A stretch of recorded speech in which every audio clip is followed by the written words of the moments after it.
My estimate, back of the envelope estimate, is, in my view, the number of deaths is at least 5 to 6 times what the government is. मतलब ये नहीं होनी चाहिए थी. इस व्यक्ति को आसानी से बचाया जा सकता था.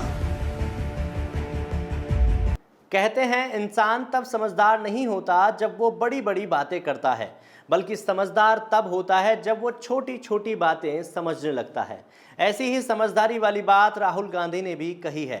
नमस्कार, आप देख रहे हैं एसकेएल न्यूज़ और मैं हूं आपके साथ राज शर्मा।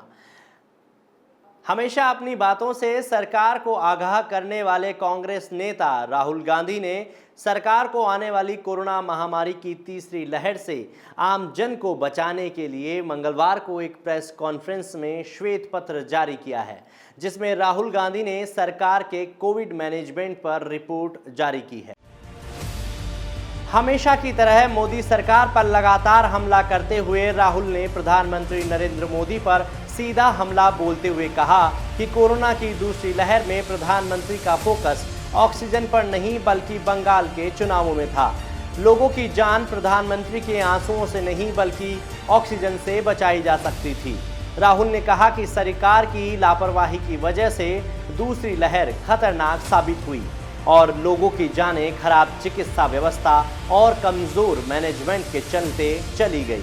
एक्सपर्ट्स ने पहले भी दूसरी लहर की चेतावनी जारी की थी, पर सरकार को चुनाव ज्यादा प्यारे थे और सरकार ने सही समय पर कदम नहीं उठाए, जिसका भुगतान पूरे देश ने किया। इसीलिए हमने इस श्वेत पत्र में पूरी डिटेल के साथ उन गलतियों के बारे में बताया है और तीसरी लहर से लड़ने के लिए सुझाव भी दिए हैं। अब तीसरी लहर के लिए हमें पहले से ही तैयारी करनी होगी। इसमें वो गलतियां नहीं होनी चाहिए जो पहले की गई। कोरोना से लड़ाई का सबसे बड़ा हथियार वैक्सीनेशन है। राहुल गांधी के मुताबिक सरकार को तेजी से वैक्सीनेशन ड्राइव को बढ़ाना होगा।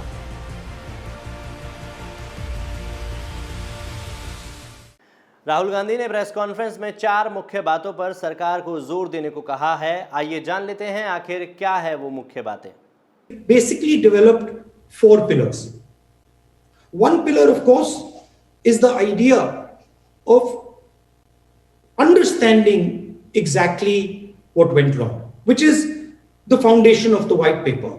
And our suggestion there is to have a commission that looks into some of the shortcomings so we can correct them. Second pillar, as I've already said, is preparation for the third wave, which includes developing the critical infrastructure, which includes oxygen, which includes these other elements. Third pillar, again, that we've been repeating again and again and again, is the idea of an economic assistance package.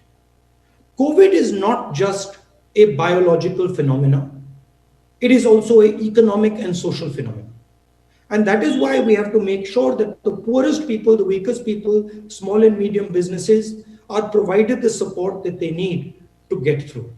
And the fourth and final element is a COVID compensation fund, where we give money to people who have lost loved ones, where we commit to them support of the Indian nation and say that, look, we stand with you in this difficult time.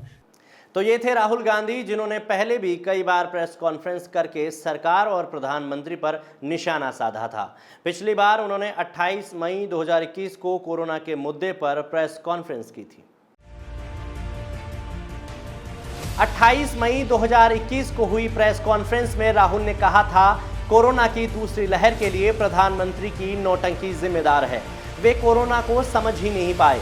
देश में जो death rate बताई गई वो भी झूठ है। सरकार को सच बोलना चाहिए।